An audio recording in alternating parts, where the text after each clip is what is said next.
हेमा मालिनी एक तमिल परिवार से ताल्लुक़ रखती है। हेमा मालिनी परिवार में सबसे छोटी थी। हेमा से बड़े इनके दो भाई और थे, आर.के. चक्रवर्ती और आर.जे. चक्रवर्ती।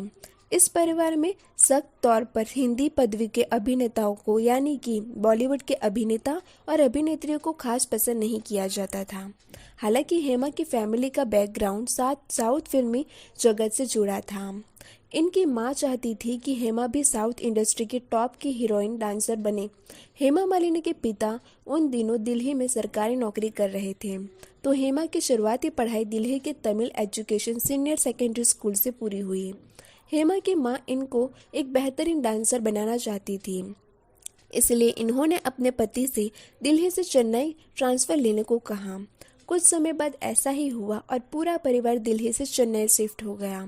और इस सब के बीच हेमा मालिनी की 12वीं की पढ़ाई बीच में ही रह गई और ये 12वीं पास नहीं कर पाई। चेन्नई में इनकी मां ने हेमा को भरतनाट्यम की तालीम दिलवाई, जिसका नतीजा ये हुआ कि हेमा मालिनी भरतनाट्यम में डांसर बन गई। जिसके बाद हेमा की और उनकी मां की मेहनत रंग लाई और हेमा को 1963 में पहली बार हेमा को तमिल में फिल्म में काम मिल गया। इस फिल्म में हेमा का बैकग्राउंड डांसर की भूमिका मिली। इसके बाद हेमा फिर से 1965 में एक तेलुगु फिल्म में फिर से एक डांसर के रूप में काम मिल गया, जिसको हेमा ने पूरी मेहनत से किया।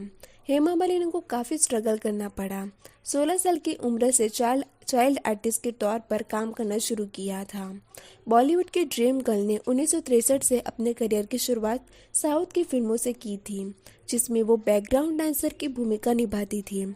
इसी दौरान जब साउथ के एक फेमस डायरेक्टर सी.वी. श्रीधरन की नज़र हेमा पर पड़ी, तो उन्होंने हेमा को अपनी फिल्म में लीड रोल के लिए चुन लिया।